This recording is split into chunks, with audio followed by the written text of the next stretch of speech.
عبادت کی روح ہے، عبادت کا مغز ہے. جیسے ہڈی، اس میں سے آپ نے وہ گلی کھینچ لی اور باقی پھینک دی. ماز قرآن مغز ہا برداشتیں استخاں پیش سگاں انداختیں. تو یہ جو مغز ہے، عبادت روح ہے، جوہر ہے، مغز ہے. دعا مغز ہے عبادت کی، بلکہ یہ بھی الدعاء هو العبادہ. اور کچھ افعال ایسے ہوتے ہیں کہ جو عبادت کے اظہار کے لیے ہوتے ہیں، تعظیم کے اظہار کے لیے. قنوت ہے، ہاتھ باندھ کر اور سر کو قدرے جھکا کر کھڑے ہونا. رکوع ہے، سجود ہے. اور پانچویں چیز عبادت میں اخلاص. کوئی ریاکاری نہ ہو، کوئی کسی کو دکھانا مقصود نہ ہو، کوئی اپنی شہرت مطلوب نہ ہو، کوئی اپنے زہد و تقوی کا اشتہار دینا مطلوب نہ ہو. اخلاص. اب ان 5 حوالوں سے میں آپ کے سامنے شرک فی العبادت کیا ہے. 2 سب سے بڑی چیزیں اطاعت اور محبت، جن سے مل کر عبادت وجود میں آئی. 3 اس کے ضمیمے ہیں: دعا، کچھ افعال یا حیتیں جسم کی، اور اخلاص.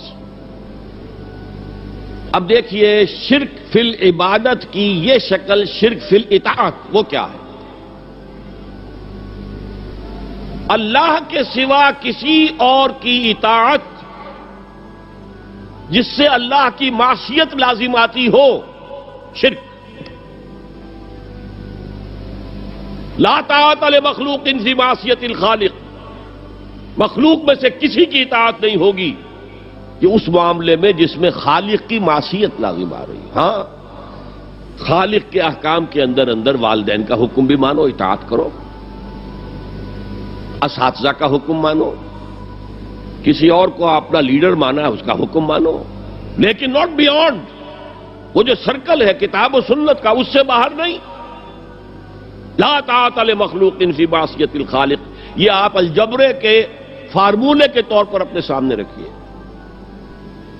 اب اسے اپلائی کیجئے. جیسے فارمولوں کے ذریعے سے پھر بڑے بڑے وہ سم جو ہے وہ حل کیے جاتے تھے سوالات. صبح کا وقت ہے، آنکھ بھی کھلی ہے، کوئی اذان کی آواز بھی کان میں آئی ہے. آپ کا نفس کہتا ہے ابھی سو جی. آپ نے اپنی چادر یا کمبل کو درست کیا اور کروٹ لی اور سو گئے. یہ کیا ہے؟ آپ نے کس کا حکم پیچھے پھینکا اور کس کا حکم مانا؟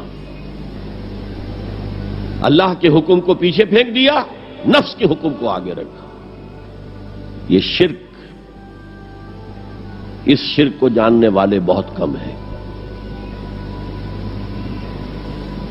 مولانا روم نے خوب کہا تھا، نفس ما ہم کم ترس فرعون نیست لیکن ایراعون نیست. میرا نفس بھی فرعون سے کم نہیں ہے. فرعون نے کہا تھا نا، الیس لی ملک مصر وہذہ الانہار تجری من تحتی. کیا اس ملک مصر کی حکومت میری نہیں ہے؟ اور سارا جو یہ آپ پاشی کا نظام ہے، انہار کا نظام ہے، وہ میرے کنٹرول میں نہیں ہے؟ جس کا چاہوں موگا کھلا رکھوں، جس کا چاہوں بند کر دوں. یہ تھا خدائی کا دعویٰ، انا ربکم الاعلی. تو مولانا روم کہتے ہیں میرا نفس بھی اس سے کمتر نہیں ہے. وہ کہتا یہ جسم میرا ہے، اس پر میرا حکم چلے گا. میں نہیں جانتا کون اللہ کون رسول، کیا حرام کیا حلال. تو فرعون سے کم تو نہیں ہے میرا نفس. لیکن ایراعون، اس کی بہت مدد تھی، فوج تھی، لاؤ لشکر تھا، تو اس نے زبان سے بھی کہہ دیا کھل کر انا ربکم الاعلی. میں مسکین ہوں، غریب ہوں، میرے پاس کوئی طاقت نہیں ہے، میں زبان سے تو کچھ نہیں کہہ سکتا، اندر سے میرا نفس یہی کہتا. یہ نفس کی حکومت قرآن کہتا ہے. میں حیران ہوتا ہوں، 2 جگہ یہ مضمون آیا ہے. ارأیت من اتخذ الہہ ہواہ افانت تکون علیہ وکیلا. اے نبی تم نے دیکھا اس شخص کو، اس کے حال پر غور کیا جس نے اپنی خواہش نفس کو اپنا الہ بنا لیا ہے. اللہ اکبر. الہ لا الہ الا اللہ. کلمہ توحید کا مرکزی لفظ یہاں آ رہا ہے، من اتخذ الہہ ہواہ، جس نے اپنی خواہش نفس کو اپنا معبود بنا لیا، الہ بنا لیا۔ افانت تکون علیہ وکیلا، کیا آپ ایسے شخص کی کوئی ذمہ داری لے سکتے ہیں؟ سود حرام ہوا کرے جی، حرام ورام،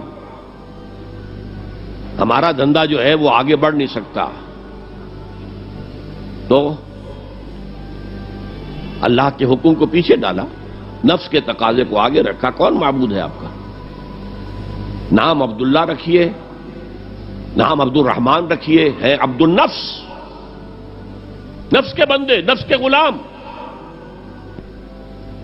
یہ میں نے یوں سمجھیے کہ جیسے میں نے ہجرت اور جہاد کی ڈیفینیشنز کی تھی۔ ہجرت کا بیس کیا ہے؟ پوچھا گیا ایو الہجرت افضل ہو یا رسول اللہ، اے اللہ کے رسول بتائیے سب سے اعلیٰ ہجرت کون سی ہے، افضل؟ فرمایا ان تہجر ما کرہ ربک، ہر اس چیز کو چھوڑ دو جو تمہارے رب کو پسند نہیں۔ آج رات ہی سے آپ ہجرت شروع کر سکتے ہیں۔ جائزہ لیجئے کیا کیا چیزیں میری زندگی میں خلاف شریعت ہیں جو اللہ کو ناپسند ہے، فیصلہ کیجئے کہ آج کے بعد نہیں ہوگی، ہجرت شروع ہو گئی، افضل الہجرہ، سب سے افضل ہجرت شروع ہو گئی۔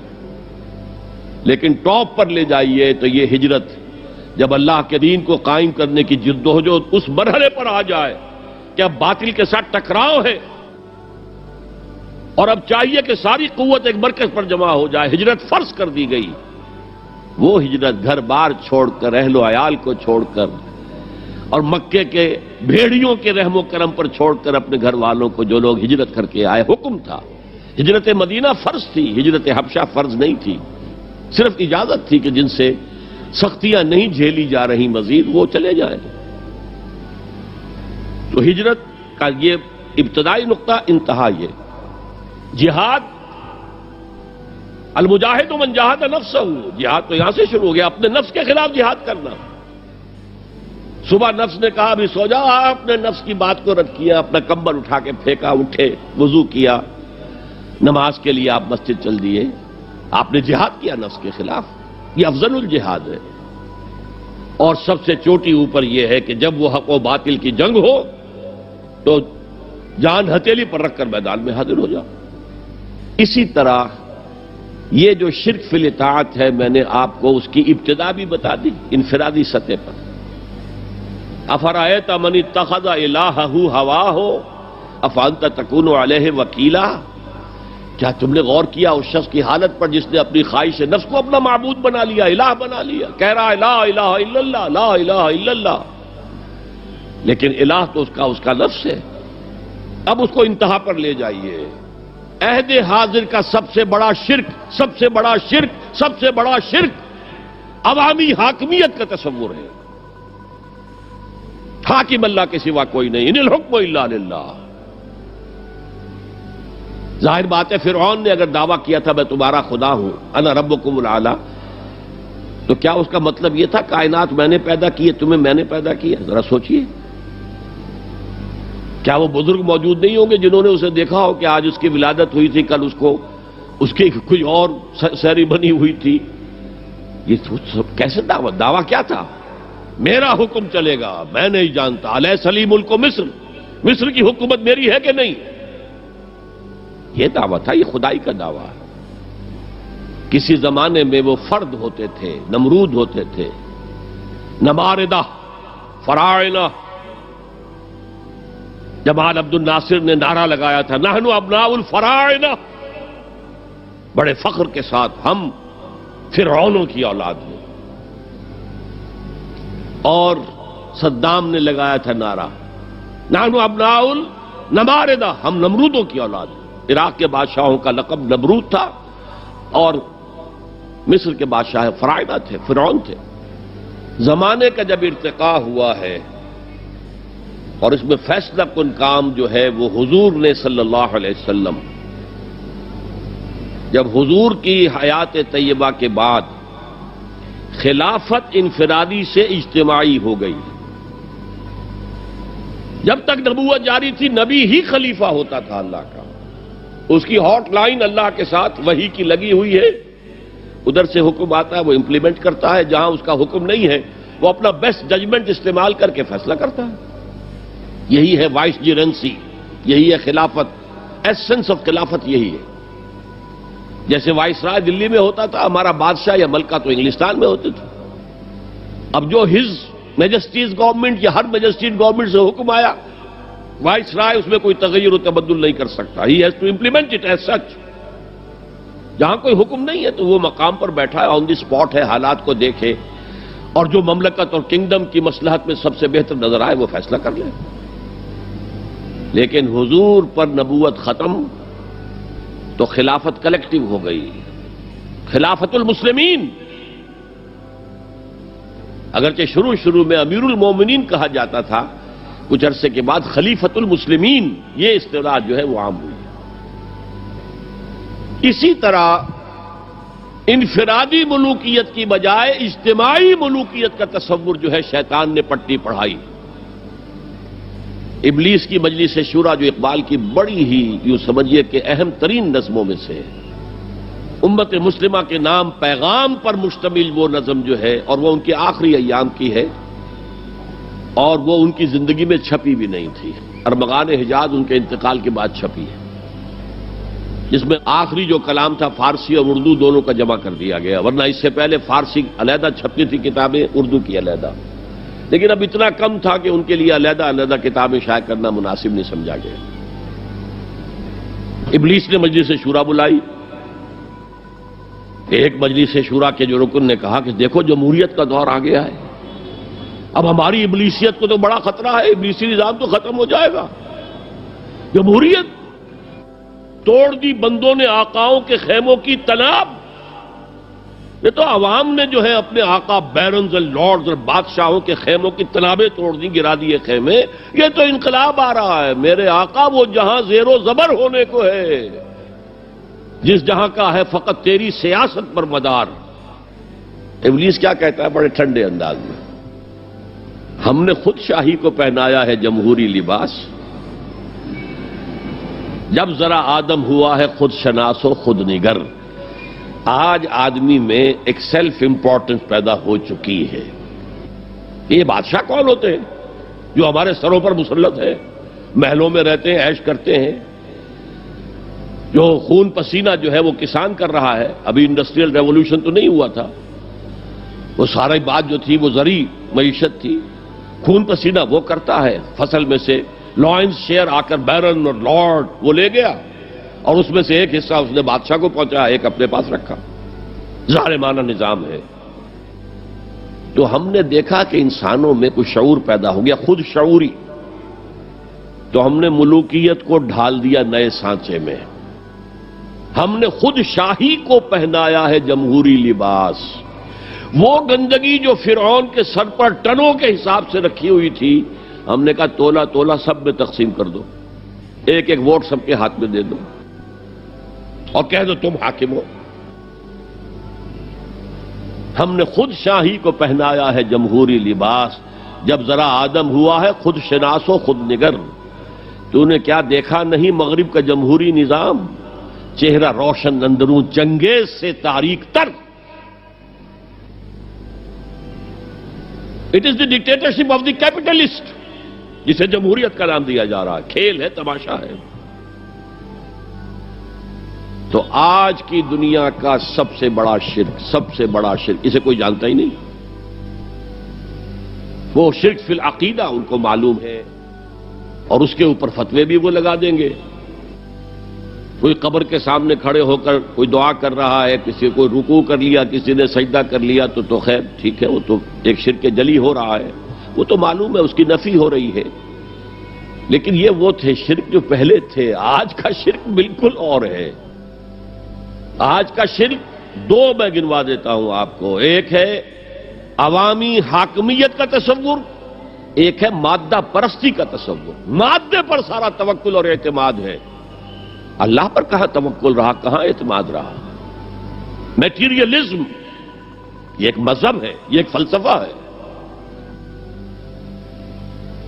بہرحال اطاعت کے ضمن میں شرک فی الاطاعت کیا ہے؟ انفرادی سطح پر نفس پرستی، نفس کو اپنا معبود بنا لینا. اجتماعی سطح پر عوام کی حاکمیت، بدترین شرک۔ اب آئیے محبت، شرک فی المحبت کیا ہے؟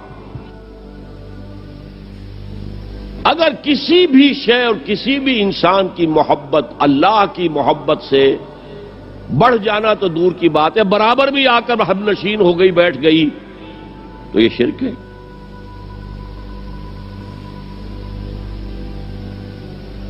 والذین آمنوا اشد حبا للہ، جب تک اشد محبت آپ میں اللہ کی نہیں ہوگی، اگر کوئی اور شے محبوب ہے تو من الناس من یتخذ من دون اللہ اندادا یحبونہم کحب اللہ، لوگوں میں سے ایسے بھی ہیں جنہوں نے اللہ کو چھوڑ کر کسی اور چیزوں کو مد مقابل بنا لیا ہے، ان سے وہ محبت کرتے ہیں جو اللہ سے کرنی چاہیے تھی۔ توحید کا تقاضا ہے لا محبوب الا اللہ، لا مطلوب الا اللہ، لا مقصود الا اللہ۔ مقصود و مطلوب اور محبوب حقیقی اللہ کے سوا کوئی نہیں۔ اور وہ آیت میں آپ کو سنا چکا ہوں، سورہ توبہ کی آیت نمبر 24، انتہائی لرزا دینے والی آیت۔ قل ان کان آباؤکم وابناؤکم واخوانکم وازواجکم وعشیرتکم واموال اقترفتموها وتجارۃ تخشون کسادها ومساکن ترضونها احب الیکم من اللہ ورسولہ وجہاد فی سبیلہ فتربصوا حتی یاتی اللہ بامرہ واللہ لا یہدی القوم الفاسقین۔ اے نبی ان کے کان کھول دیجئے، اچھی طرح سنا دیجئے کہ اے لوگو، اے ایمان کے دعوے دارو، اگر تمہیں اپنے باپ، اپنے بیٹے، اپنے بھائی، اپنی بیویاں یا بیویوں کے لیے شوہر اور اپنے رشتہ دار اور اپنے وہ مال جو بڑی محنت سے کما کر کھتے بھرے ہوئے ہیں اور اپنی وہ تجارت جس کی کساد بازاری کا تمہیں اندیشہ رہتا ہے مندہ نہ ہو جائے، اور اپنے وہ محل، اپنی حویلیاں جو تم نے تعمیر کی ہیں اور بہت تمہیں محبوب ہیں، انہیں خوب فرنش کیا ہے، اگر یہ 8 چیزیں محبوب تر ہیں اللہ سے اور اللہ کے رسول سے اور اللہ کی راہ میں جہاد سے، تو جاؤ دفع ہو جاؤ، وہاں بیٹھ کر انتظار کرو یہاں تک کہ اللہ اپنا فیصلہ سنا دے، اور اللہ ایسے فاسقوں کو کبھی ہدایت نہیں دے گا۔ 8 چیزیں۔ اقبال نے بہت خوب کہا ہے، یہ مال و دولت دنیا، یہ رشتہ و پیوند، 5 قریب ترین رشتے آ گئے، باپ، بیٹا، بھائی، زوجین اور رشتہ دار۔ رشتہ و پیوند یہ جوڑنے والا، اور مال و دولت دنیا کی 3 شکلیں آ گئیں۔ دولت جو آپ اپنی بیلنس شیٹ کو دیکھ دیکھ کر آپ اس پہ خوش ہوتے ہیں، اب ہمارے ایسٹس کی یہ قیمت ہو گئی ہے اب، اور وہ مکانات جو آپ نے بنائے ہیں بڑے محبوب ہیں، اور ایسے بنائے ہیں، قرآن مجید میں آتا ہے لعلکم تخلدون، ایسے بنا رہے ہیں تمہیں ہمیشہ رہنا ان مکانوں کے اندر، اور وہ کاروبار جن میں تمہیں اندیشہ رہتا ہے کہ کہیں کساد نہ ہو جائے، کوئی ڈپریشن نہ آ جائے۔ یہ 8 چیزیں، یہ مال و دولت دنیا 3، یہ رشتہ و پیوند، بتان وہم و گما لا الہ الا اللہ، یہ سب وہم و گمان کے بت ہیں جن کی پرستش میں تم لگے ہوئے، ان سب کی پرستش چھوڑو تو لا الہ الا اللہ کا حق ادا ہوگا۔ اب اس اصول کو بھی اپلائی کرنا شروع کیجئے۔ آئیے انڈیویجول لیول پر، دولت کی محبت، اگر آپ کو دولت کی محبت آمادہ کرتی ہے کہ اللہ کے حدود کو پامال کریں، حرام ذرائع استعمال کریں، دولت آنی چاہیے، حلال سے ہو، حرام سے ہو، جائز ہو، ناجائز سے ہو، بائی ہوک اور بائی کروک دولت آنی چاہیے، تو آپ کی محبوب حقیقی کون ہوئی؟ دولت۔ یہ دولت آپ کی معبود ہے۔ کون بڑے سے بڑا موحد اس شرک کا احساس رکھتا ہے؟ اور حضور نے اس قدر کلیئر فرمایا ہے، تعس عبد الدینار و عبد الدرہم، ہلاک ہو گیا یا ہلاک ہو جائے، یہ کلام خبریہ ہے یا یہ بد دعا ہے؟ تعس عبد الدینار و عبد الدرہم، درہم و دینار کا بندہ ہلاک ہو جائے۔ نام عبد الرحمن ہے، حقیقت میں عبد الدینار ہے، عبد الدرہم ہے۔ درہم و دینار آنے چاہیے، جائز سے یا ناجائز سے، حلال سے یا حرام سے، صحیح سے یا غلط سے، بائی حق اور بائی فروخت۔ تو معبود کون ہوا؟ ہمارے ہندو بھائیوں نے کیا کیا؟ لکشمی دیوی دولت کی دیوی ہے، اس کی پوجا کرتے کس لیے؟ مطلوب کیا ہے؟ دولت۔ اس کی پوجا وہ خوش ہو جائے تو دولت ملے گی۔ ہم نے کہا ہٹاؤ جی اس دیوی کو بیچ میں سے، ہم براہ راست ہی پوج لیں گے، بس یہی تو فرق کیا ہے نا۔ عبد الدینار و عبد الدرہم، یہ ہے انفرادی سطح پر شرک فی المحبت، جو روح عبادت ہے، جو عبادت کی جان ہے، محبت، غایت الحب ما غایت الذل والخضوع۔ اور ٹاپ پر لے آئیے، آج کی دنیا اجتماعیت کے میدان میں اگرچہ اب زمانہ بدل رہا ہے، لیکن تقریباً 1 صدی سے نیشن سٹیٹس، وطن کی بنیاد پر قومیت، وطن محبوب ترین شے، جو شے میرے وطن کے لیے صحیح ہے وہ میں کروں گا، چاہے وہ غلط ہو، وہ حرام ہو، اللہ کے قانون کے خلاف ہو، لیکن میرے وطن کے لیے ہوگا۔ وطن زندہ باد، یہ وطن پرستی ہے۔ اس وطن پرستی کے مذہب کی ایک نماز بھی ہے، ترانہ ہو رہا ہے تو کھڑے ہو جاؤ، قنوت، کھڑے ہو جانا عبادت کا حصہ ہے۔ اس کا جھنڈا سلامی دو، یہ وطن کے معبود کے ریچولز ہیں، مذہب وطنیت۔ اسی لیے اقبال نے کہا تھا، اس کو سمجھا نہیں کسی نے بھی، اس دور میں اور ہے، جام اور ہے، جم اور، ساقی نے بنا کی روش لطف و ستم اور، تہذیب کے آزر نے ترشوائے صنم اور۔ آج کا صنم، آج کا بت کون ہے؟ تہذیب کے آزر نے ترشوائے صنم اور، مسلم نے بھی تعمیر کیا اپنا حرم اور۔ ان تازہ خداؤں میں بڑا سب سے وطن ہے، جو پیرہن اس کا ہے وہ مذہب کا کفن۔ خدا پرستی، یہ وطن کی لکیر سے تم اور ہو گئے، میں اور ہو گیا۔ لکیر، انسانیت منقسم، جو تمہارے وطن کے لیے ٹھیک ہے وہ تم کرو گے چاہے وہ اخلاقاً غلط ہو، اور جو میرے وطن کے لیے ٹھیک ہے وہ میں کروں گا چاہے اخلاقاً غلط ہو۔ یہ کون سا دین ہے؟ یہاں تو وطن تمہارا معبود بن گیا۔ پاکستان میں بڑا شور اٹھا تھا جب میں نے کہا تھا کہ جھنڈے کو سلامی دینا شرک ہے اور ترانے کے وقت کھڑا ہو جانا شرک ہے۔ اور میں کبھی بھی تقریبات میں جاتا ہوں، اقبال ڈے ہو رہا ہے، کچھ اور ہو رہا ہے، میں ان تقریبات کا مقرر نہیں ہوں، لیکن جب بہت زور دیتے ہیں چلا جاتا ہوں، لیکن وہاں ترانہ پڑھا جاتا میں بیٹھا رہتا ہوں، میں کھڑا نہیں ہوتا، اور اس پر چیبیں گوئیاں ہوتی ہیں اخبارات کے اندر۔ لیکن میرے نزدیک یہ وطن کی نماز پڑھ رہے ہو تمہارا یہ قنوت اور وطن کا ترانہ، اس میں حمد ہو رہی ہے وطن کی، یہ کیا ہے؟ آج کے دور کا بدترین شرک، شرک فی المحبت۔ آگے چلیے، شرک فی الدعاء، کسی کو مت پکارو کسی مدد کے لیے سوائے اللہ۔ وَأَنَّ الْمَسَاجِدَ لِلَّهِ فَلَا تَدْعُوا مَعَ اللَّهِ أَحَدًا، اللہ کے ساتھ، یعنی ایک تو یہ کہ اللہ کو چھوڑ کر کسی کو پکارنا، ایک ہے اللہ کے ساتھ پکارنا، اللہ کو بھی پکارنا، اوروں کو بھی پکارنا۔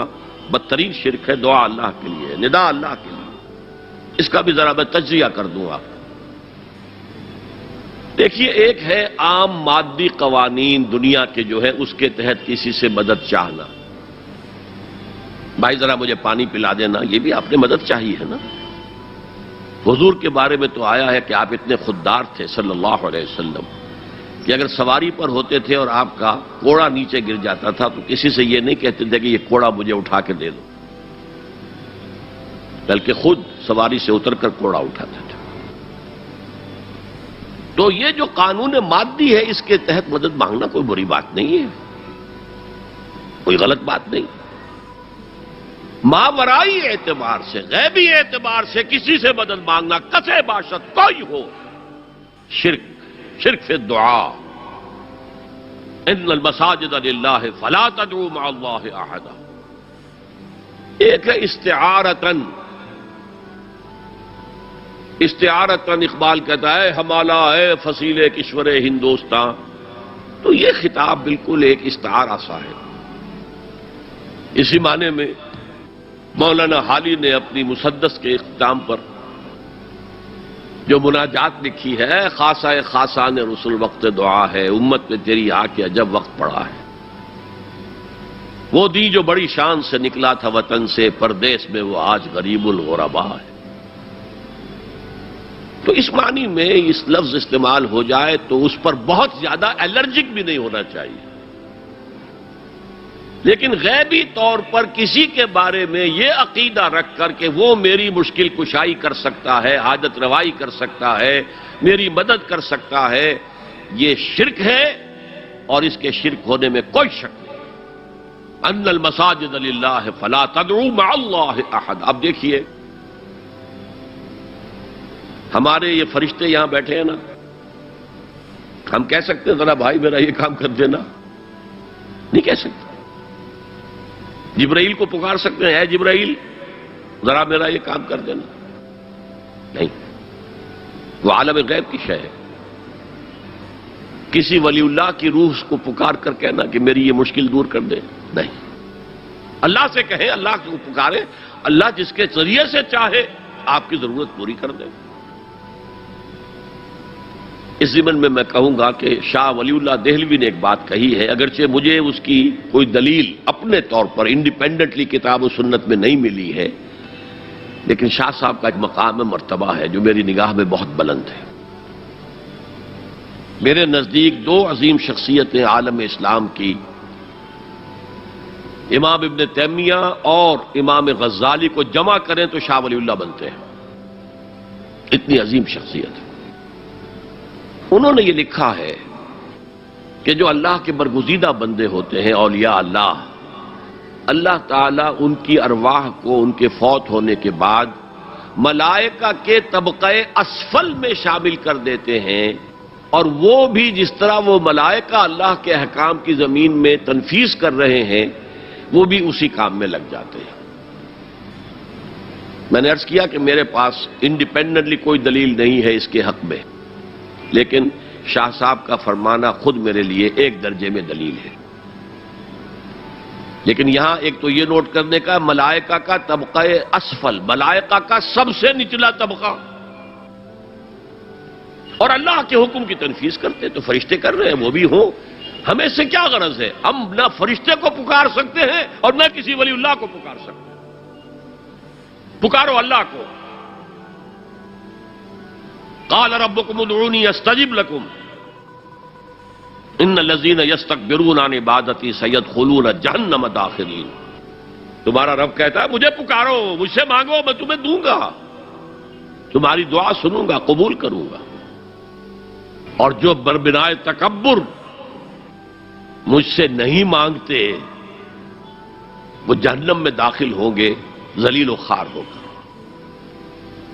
حضور نے ایک بات مجھے متن یاد نہیں ہے، بہت پیاری فرمائی، دیکھو انسانوں سے تم مانگتے ہو کچھ تو ایک دفعہ تو اس کے ماتھے پر، تیوری پر بل پڑ ہی جاتا ہے، یہ کیوں میرے سامنے ہاتھ سوال کیا، کیوں مجھے اس سے مانگ رہا ہے؟ چلیے بعد میں کچھ وہ دے ہی دے، لیکن ناگوار گزرتا ہے۔ ارے اس سے مانگو جو کہتا ہے کہ مجھ سے مانگو اور میں دوں گا، وہ نہ مانگنے پہ ناراض ہے، اس سے نہیں مانگتے۔ رات کے آخری ساعتوں میں، یا جسے آپ کہتے ہیں the small hours of the morning, حدیث میں آتا اللہ نزول اجلال فرماتے، جس کو ہم نہیں جانتے کیسے نزول ہوتا ہے، ذات باری تعالیٰ اور اس کے متعلقات کے بارے میں جو بات آ گئی قرآن میں حدیث میں وہ ہم مانتے ہیں، کیسا یہ ہم نہیں جانتے، اس کا ہاتھ ہے کیسا ہے ہم نہیں جانتے، اس کا چہرہ ہے کیسا ہے ہم نہیں جانتے، اس کی ساق ہے، اس کی پنڈلی ہے کیسی ہے ہم نہیں جانتے، وہ سنتا ہے کیسے سنتا ہے ہم نہیں جانتے، کیا اس کے کان ہیں، کیا اسے بھی ساؤنڈ ویوز کی ضرورت ہے سننے کے لیے، وہ دیکھتا ہے کیسے دیکھتا ہے ہم نہیں جانتے، وہ اترتا ہے کیسے اترتا ہے ہم نہیں جانتے، جو قرآن میں آ گیا حدیث میں آ گیا مان لیجئے بس، باقی یہ متشابہات میں سے ہے، اس کی کھود کرید میں پڑو گے تو فتنے میں مبتلا ہو جاؤ گے، ابتغاء الفتنۃ وابتغاء تاویلہ۔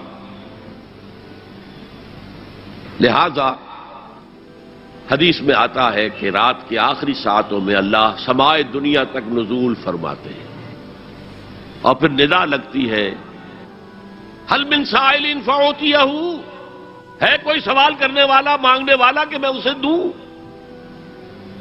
حل من مستغفر فاغفر لہ، ہے کوئی گناہوں کی معافی چاہنے والا کہ میں اسے معاف کر دوں۔ ہم انٹا غفیل سو رہے ہیں، ہم تو مائل بکرم ہیں، کوئی سائل ہی نہیں، راہ دکھلائیں کسے، رہنم منزل ہی نہیں، راہ کسے دکھا، اللہ کے راستے پر چلنے کا فیصلہ کرو، اللہ کی راہ میں جہاد کا فیصلہ کرو، پھر اللہ راستہ کھولے گا، والذین جاہدوا فینا لنہدینہم سبلنا، وہ لوگ کہ جو ہمارے راستے میں جہاد کریں، محنت کریں، مشقتیں کریں، ہم لازماً ان پر اپنے راستے کھولتے چلے جائیں گے۔ تو دعا شرک فی الدعا، مانگو صرف اللہ سے، اللہ سے، اللہ سے، وہ چاہے کسی فرشتے کے ذریعے، چاہے کسی فوت شدہ ولی اللہ کی روح کے ذریعے سے، چاہے کسی کو بھی نہیں، براہ راست اپنے حکم سے، اس کی تو قدرت ہے جو چاہے کرے، کن فیکون، وہ جیسے بھی ہو وہ آپ کی ضرورت پوری کرے گا، وہی ہے جو کہ مشکلات کو حل کرنے والا ہے، وہی ہے کہ رزق دینے والا ہے، وہی ہے جو مرض سے شفا دینے والا ہے، پکارو اسی کو، مانگو اسی سے۔ اب آئیے، کچھ مراسم عبودیت ہوتے ہیں، مراسم رسم کہتے ہیں کسی چیز کی ظاہری شکل کو، رہ گئی رسم ازاں روح بلالی نہ رہی، فلسفہ رہ گیا تلقین غزالی نہ رہی، یہ قرآن کا بھی ہم اسے رسم الخط کہتے ہیں، رسم الخط، اور یہ حضرت عثمان کے زمانے میں فائنل ہوا ہے کہ یہ اس طریقے سے لکھا جائے۔ تو عبدیت کے اظہار کے لیے کچھ رسومات ہیں، جس میں سے ایک پر گفتگو ہو چکی، قنوت، والقانتین والقانتات، یہ جو ہے اللہ کے حضور میں چاہے ہاتھ باندھے چاہے ہاتھ کھلے ہو، لیکن ذرا جھک کر گردن میں خم کر کے کھڑے ہونا، یہ نماز کے اندر جو قنوت ہے یہ قنوت ہے، یہ بھی اپنی عاجزی کا اظہار ہے، عجز اور تذلل۔ وہ جو ابن قیم کی میں نے ڈیفینیشن آپ کو بتائی، العبادت تجمع اصلین، غایت الحب وغایت الذل والخضوع، حد درجے میں اللہ کے سامنے بچ جانا، جھک جانا، گر جانا، رکوع، سجدہ اللہ کے سوا کسی کے لیے نہیں۔ اور اس معاملے میں دین محمدی جو اپنی تکمیل کو پہنچ گیا، الیوم اکملت لکم دینکم واتممت علیکم نعمتی ورضیت لکم الاسلام دینا، آ حضور کی بعثت سے قبل سجدہ تعظیمی جائز تھا،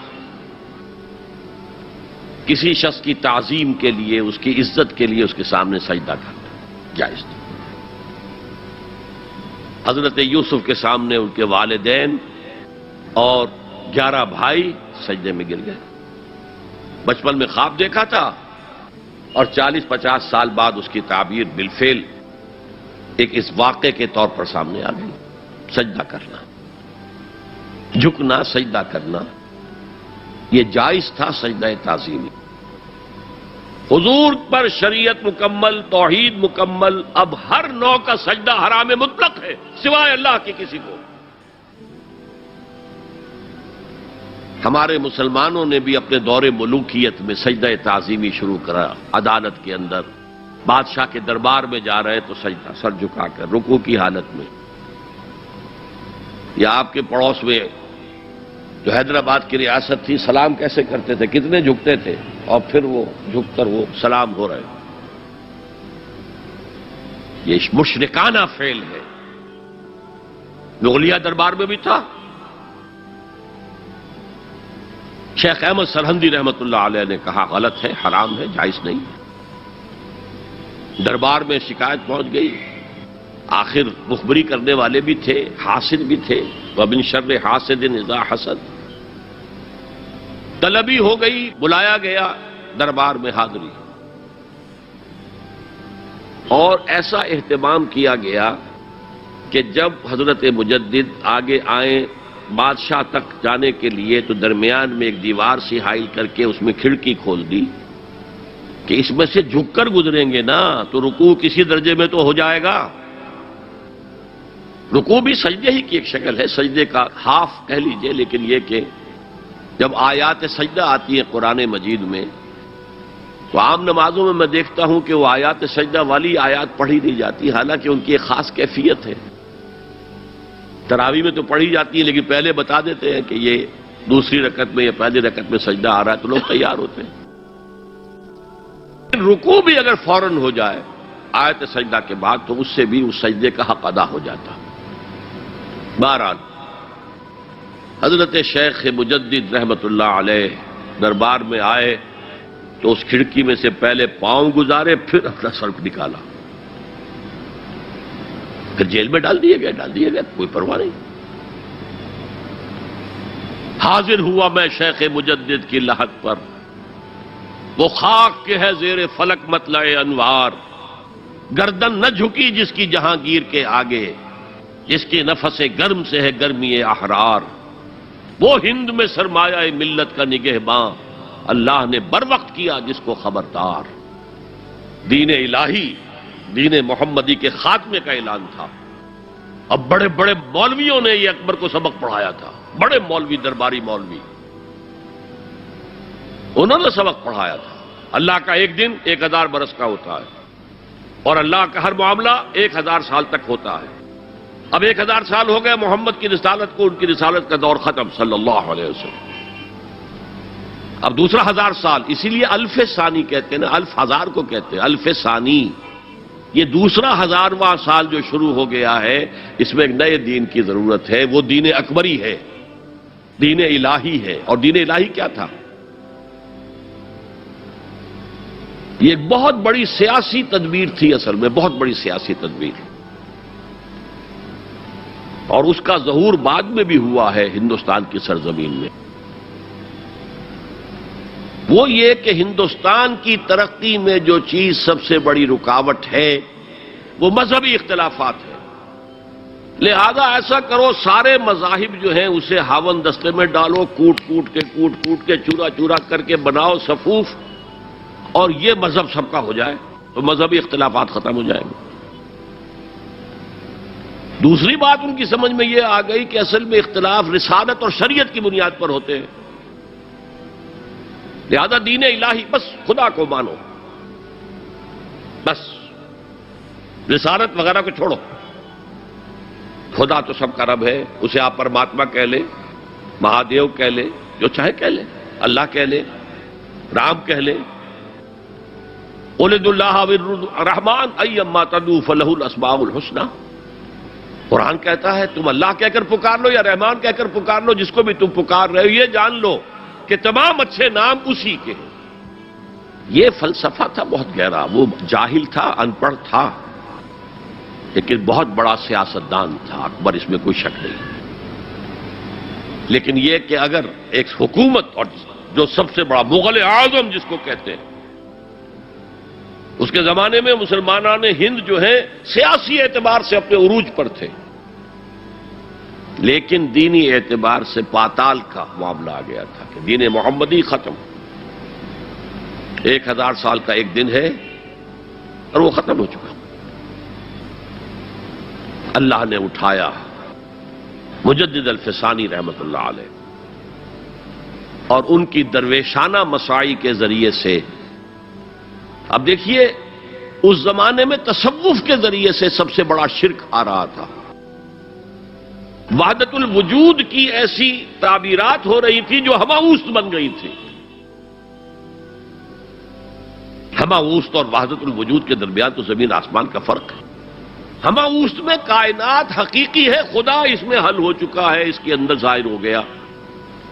اور وحدت الوجود میں وجود حقیقی صرف اللہ کا، اس کائنات کا وجود کوئی ہے ہی نہیں حقیقت میں. لیکن یہ ختم ہو رہا تھا. تو اس پہلو سے مجدد الف ثانی کے مجدد اعظم کو اللہ نے کھڑا کیا. شیخ احمد حضرت عمر کی اولاد سے تھے، فاروقی تھے. شاہ ولی اللہ بھی فاروقی تھے. رگے فاروقیم کہتے ہیں شیخ احمد صلی اللہ علیہ وسلم، میری فاروقی رگ پھڑکتی ہے اس پر.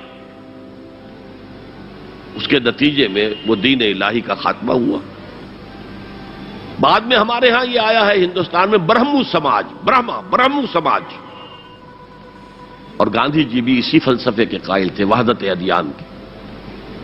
اور یہ سیاسی اعتبار سے بہت اونچی ذہنی سطح کی غمازی کرنے والی بات ہے کہ ہندوستان کے اندر کے یہ مذہبی اختلافات کو اگر ہم کسی طرح کھرل کر کے ختم کر دیں، ہاون دستہ میں ڈال کے کر دیں، تو پھر یہ کہ یہاں ترقی ہی ترقی ہے.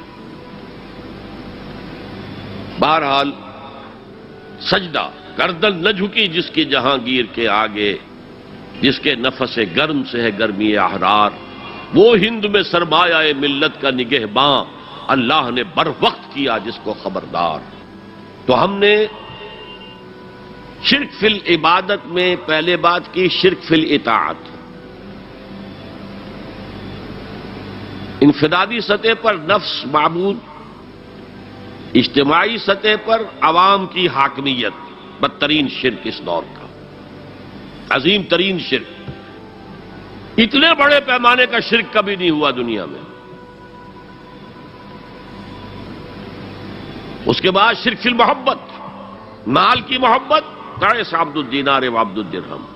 وطن کی محبت یا کسی اور شے کی محبت، اگر وہ اللہ کی محبت کے برابر بھی آ جائے، بڑھ جائے تو اور بھی بڑی بات کہنی پڑے گی. لیکن ہمارے پاس شرک سے اوپر کی اصطلاح کوئی نہیں. پھر شرک فی الدعاء، اللہ کے سوا کسی اور سے حاجت روائی کے لیے، مشکل کشائی کے لیے پکارنا کسی.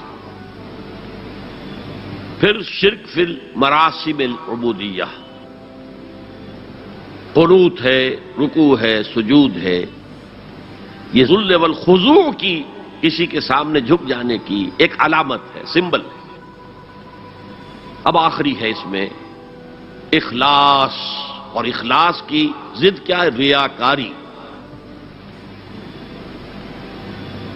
کوئی عبادت اگر دکھاوے کے لیے کی جائے وہ شرک ہے. یہ شرک خفی کہلاتا ہے. مال کی محبت کا شرک بھی شرک خفی ہے، نفس کی اطاعت کا شرک بھی شرک خفی ہے، اور یہ سب سے خفی شرک ہے. حضور نے فرمایا صلی اللہ علیہ وسلم، من صلی یرائی فقد اشرکا ومن صام یرائی فقد اشرکا ومن تصدق یرائی فقد اشرکا. جس نے دکھانے کے لیے نماز پڑھی اس نے شرک کر لیا. جس نے دکھاوے کے لیے روزہ رکھا اس نے شرک کر لیا. جس نے دکھاوے کے لیے خیرات کی، صدقات دیے، وہ شرک کر چکا. قد اشرکا، قد اشرکا، یہ عربی کے مزاج سے واقفیت ہو، فعل ماضی پر قد جو ہے تو وہ پرفیکٹ ٹینس بن جاتا ہے، کر چکا، وہ شرک میں ملوث ہو چکا. من صلی یرائی فقد اشرکا ومن صام یرائی فقد اشرکا ومن تصدق یرائی فقد اشرکا. اور تجزیہ کر کے یہاں تک بتایا کہ اگر کوئی شخص نماز پڑھ رہا ہو اور جب وہ یہ دیکھے کہ کوئی اسے دیکھ رہا ہے تو اپنے سجدے کو طویل کر دے تو یہ شرک ہے. فرض کیجئے 5 سیکنڈ کا سجدہ وہ کر رہا تھا، اب اس نے 7 سیکنڈ کا کیا ہے. یہ 2 سیکنڈ کس کے لیے ہے؟ اس ایک سجدے کے 2 مسجود ہو گئے. وہ 5 سیکنڈ کا سجدہ تو اللہ کے لیے، 2 اس کے لیے شرک ہو گئے.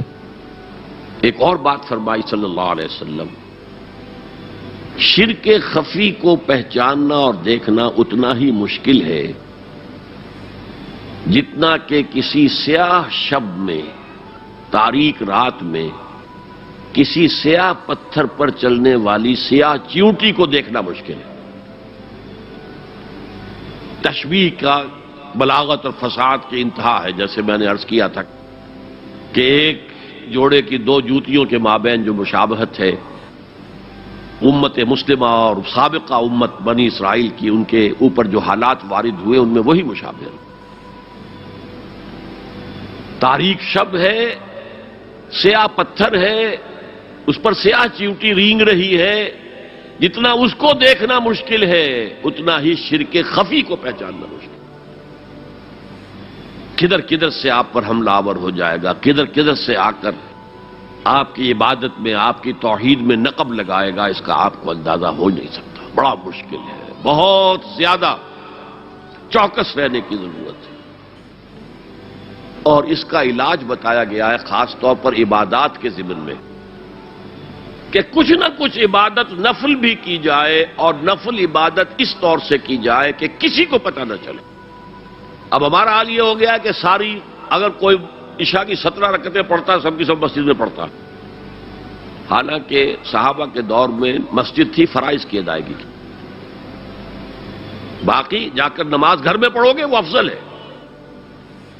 اور نوافل تو خاص طور پر اگر کسی کو تہجد کی توفیق ہو گئی ہے تو کسی نہ کسی طرح ڈھنڈورا پیٹے گا. اسے جی کیا کریں، بس رات کو جاگنا ہوتا ہے تو طبیعت جو ہے بڑی بھاری رہتی ہے. ہو گیا، اپنا ڈھنڈورا پیٹ دیا. تو اس سے تو مرض اور 2 عطشہ ہو جائے گا، ریاکاری اور بڑھ جائے گی. اسی طریقے سے صدقات نافلہ فرمایا ایسے دو کہ داہنا ہاتھ جو کچھ دے بائیں ہاتھ کو پتہ نہ چلے، کسی کو پتہ نہ چلے. اس سے وہ ریاکاری کی جڑیں کٹتی ہیں. ریاکاری کی جڑیں جو ہیں دل کے اندر سے کٹتی ہیں. یہ علاج ہے ریاکاری کا. لیکن ریاکاری شرک. اب میں آخری بات پر آ رہا ہوں. آپ نے سوچا ہوگا کہ اس تجزیے کے تحت تو ہر گناہ جو ہے ادنا سے ادنا گناہ بھی شرک ہے.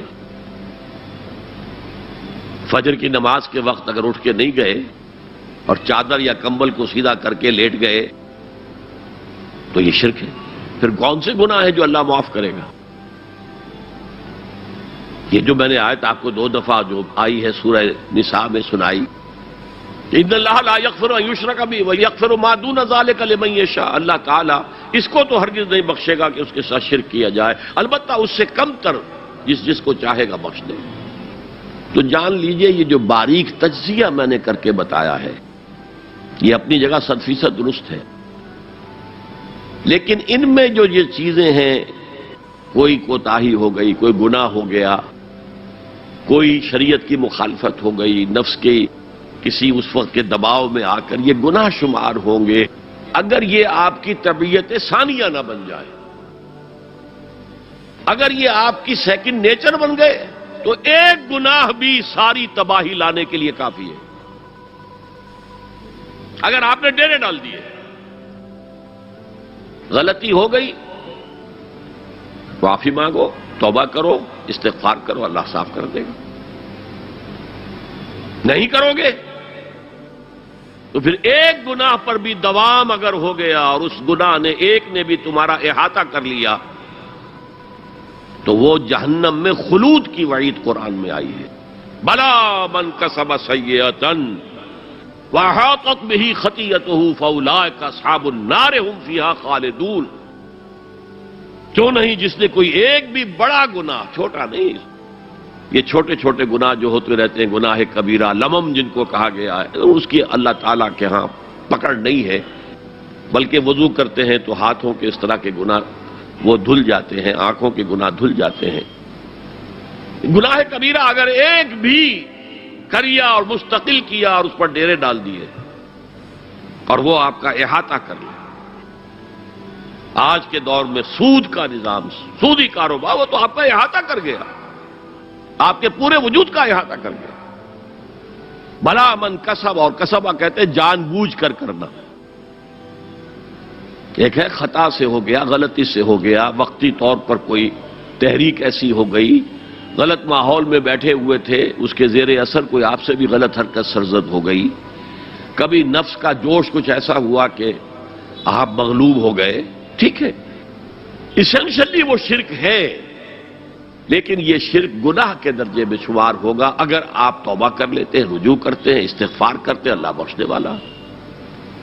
لیکن اگر ایک گناہ کبیرہ بھی جان بوجھ کر اختیار کر لیا اور اسے مستقل اپنی زندگی کے اندر شامل کر لیا، بلا من کسب سیئۃ واحاطت بہ خطیئتہ فاولئک اصحاب النار هم فیہا خالدون، تو وہ پھر جہنمی ہیں، آگ والے ہیں، اور اس میں ہمیشہ ہمیش کے لیے رہنے والے.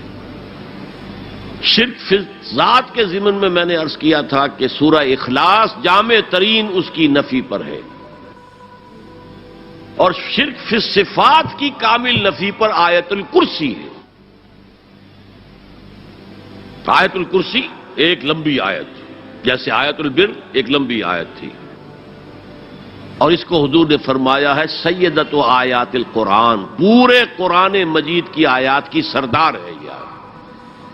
اور یہ شرک فی صفات کے ضمن میں یہ شمشیر قاطع ہے، شمشیر برہان ہے. اللہ لا الہ الا ہو الحی القیوم، یہ وہی ہے. قل هو اللہ احد اللہ الصمد الحی، اللہ زندہ ہے، لیکن اس کی زندگی کو اپنی زندگی پر قیاس نہ کرنا. تمہیں خوراک کی احتیاج ہے، اسے کوئی ضرورت نہیں. ما اريد منهم من رزق وما اريد ان يطعمون، مجھے کوئی احتیاج نہیں کہ مجھے کوئی رزق پہنچائیں، رزق دیں، مجھے کھلائیں، مجھے کوئی ضرورت نہیں. پھر تمہاری حیات نیند، اونگ، تھکان، ان تمام کمزوریوں کے ساتھ ہے. وہ الحی ہے، اپنی ذات میں خود زندہ ہے، حیات اس کی ذاتی ہے، کسی اور نے عطا نہیں کی ہے. ہماری تو مستعار ہے، عمر دراز مانگ کے لائے تھے، 4 دن 2 آرزو میں کٹ گئے، 2 انتظار میں. اور القیوم بقیہ پوری کائنات کے لیے وہی ہے، اس کو تھامے ہوئے ہے. لا تاخذہ سنۃ ولا نوم، الحی، حیات کامل، کہ اس کو نہ نیند آتی ہے نہ اونگ آتی ہے. لہ ما فی السماوات و ما فی الارض، آسمان اور زمین میں جو کچھ ہے اسی کی ملکیت ہے. تم کسٹوڈینز ہو، تم امین ہو. این امانت چند روزہ نزد ماست، در حقیقت مالک شے ہر شے خداست. یہاں تک کہ یہ میرا جسم بھی میرے پاس امانت ہے. میں کون ہوں؟